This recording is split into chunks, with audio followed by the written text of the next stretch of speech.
త్వరలో సర్పంచ్ ఎన్నికలు రాబోతున్నాయని అభివృద్ధిని అడ్డుకునే వారిని ఎన్నుకోవద్దంటూ ప్రజలకు పిలుపిచ్చారు సీఎం రేవంత్. సొంత ఇలాకా కొడంగల్ నుంచి ముఖ్యమంత్రి లోకల్ నగారా మోగించారు.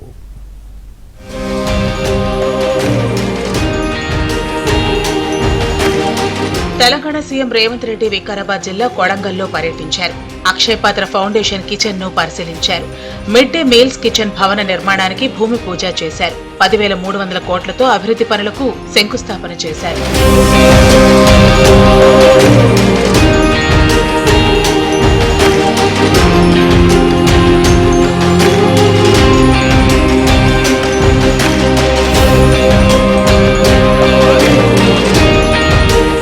సర్పంచ్ ఎన్నికల్లో ఆలోచించి ఓటేయాలని సీఎం అన్నారు. అభివృద్ధి చేసేవారిని గెలిపించాలని కోరారు. ప్రభుత్వం ఇచ్చిన చీర కట్టుకుని ఓటేయాలని ఆడబిడ్డలకు పిలుపునిచ్చారు. సర్పంచ్ ఓట్లలో అన్న చెప్పిన వాళ్లకు, గ్రామాన్ని అభివృద్ధి చేసిన వాళ్లకు ఓటేసి రావాలి.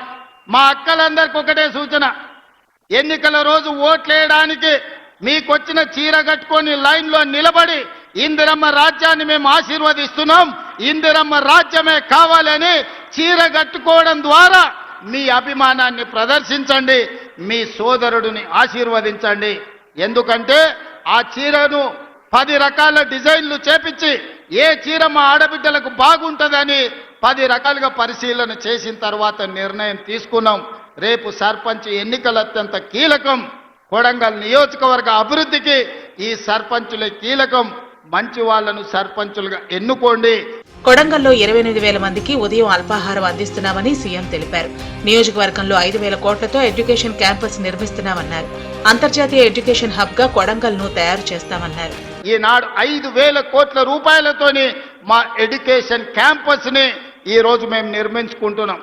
ఇవన్నీ ఈనాడు ఏమి ఖర్చులకు ఇచ్చినా తెల్లారికి ఖర్చు అయిపోతుంది. తరగని ఆస్తి విద్య ఒక్కటే. రాష్ట్రం నలుమూలల నుంచి చదువుకోవాలంటే ఎవరైనా నా కొడంగల్కు రావాలి, ఈ కొడంగల్ చదువుకోవాలి.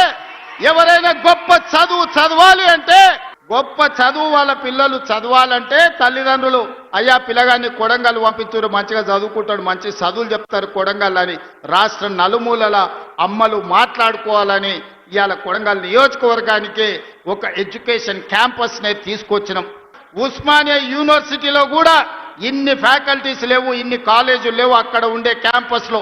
కానీ అదే కొడంగల్లో ఈనాడు వాటన్నిటినీ ఒకే ప్రాంతంలో కేంద్రీకరించి ఈరోజు పనులు ప్రారంభించుకున్నాం. సరిగ్గా 16 నెలలు తిరిగే లోపల ఇది ఒక అంతర్జాతీయ స్థాయి ఎడ్యుకేషనల్ హబ్గా దీన్ని మార్చడానికి మేము ప్రయత్నం చేస్తున్నాం.